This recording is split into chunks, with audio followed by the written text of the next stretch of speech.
नमस्कार, मैं डेविड हूँ। स्वागत है आप सभी का हमारे यूट्यूब चैनल न्यूज़ 41 पर। कांग्रेस जनता पार्टी का राजधानी दिल्ली में जंतर मंतर पर जारी छात्र आंदोलन खत्म हो गया है। सीजेपी के राष्ट्रीय प्रवक्ता आशुतोष रांका ने सरकार के साथ बातचीत के बाद शनिवार को खुद इसका ऐलान किया। उन्होंने कहा कि हमारी सभी मांगें स्वीकार कर ली गई है, इसलिए हम सभी प्रदर्शनकारियों से अपील करते हैं कि वे तुरंत अपना आंदोलन समाप्त करें और शांतिपूर्वक अपने अपने घर लौट जाए। आगे की रणनीति या किसी अन्य विषय पर जानकारी हम आप सबको आगे तय कर देंगे। फिलहाल हम सभी प्रदर्शनकारियों से आग्रह करते हैं कि वे तत्काल प्रदर्शन वापस ले लें। सीजेपी के प्रवक्ता आशुतोष रांका ने कहा कि सरकार प्रतिनिधिमंडल से हमारी 3-2 की बातचीत हुई। उन्होंने कहा कि जंतर मंतर पर कई दिनों से चल रहे हमारे आंदोलन की 3 प्रमुख मांगें थी। पहली, धर्मेंद्र प्रधान का इस्तीफा। दूसरी, प्रदर्शनकारियों और आंदोलन के आयोजकों के खिलाफ दर्ज केस सभी मामले और एफआईआर वापस ली जाए और भविष्य में भी उनके खिलाफ कोई नया मामला दर्ज न किया जाए। तीसरी मांग उनकी ये थी कि नीट परीक्षा न होने के कारण जिन परिवारों ने अपने प्रियजनों को खोए हैं, उन्हें 1 करोड़ का मुआवजा दिया जाए। अभी कुछ देर पहले ही धर्मेंद्र प्रधान ने इस्तीफा दे दिया है। इसका मतलब यह है कि हमारी पहली मांग स्वीकार कर ली गई है।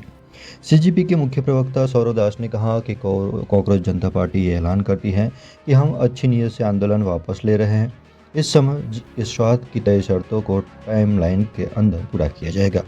सौरव दास ने कहा कि हमारी दूसरी मांग थी कि प्रदर्शनकारियों के खिलाफ दर्ज सभी एफआईआर वापस ली जाए, सिर्फ दिल्ली में ही नहीं बल्कि सभी भाजपा शासित और भाजपा सहयोगी राज्यों में।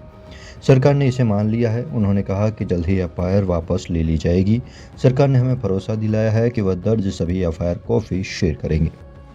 सौरव दास ने कहा कि हमारे पास जानकारी है कि दिल्ली में 15 से 20 दर्ज की गई है एफआईआर। हमें वे कॉपी किसी भी हाल में 3 से 4 दिनों में मिल जाएगी। सरकार ने यह भी भरोसा दिलाया है कि जल्द ही एफआईआर वापस ले ली जाएगी। ये समझते हुए हमने सरकार के साथ एक ड्राफ्ट शेयर किया जो लिखित गारंटी है। सरकार ने कहा है कि इस मंगलवार तक हमारे साथ शेयर की जाएगी।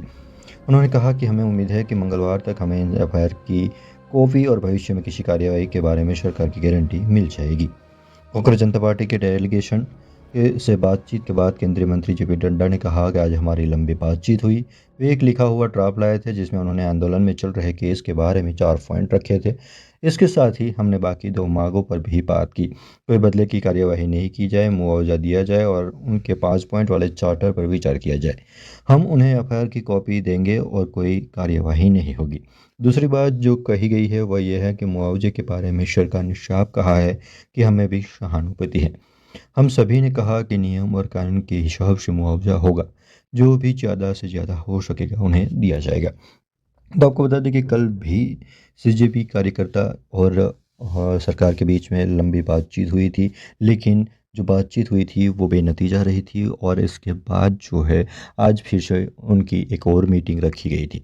ये मीटिंग के दौरान अब बड़ा फैसला आ चुका है, जहां पर शिक्षा मंत्री धर्मेंद्र प्रधान जो है उन्होंने अपना इस्तीफा दे दिया है और इस इस्तीफे के साथ ही सरकार ने बाकी जो 2 मांगें थी सीजेपी की वो भी उन्होंने एलोकेट कर दी है, यानी कि उन्होंने मान ली है।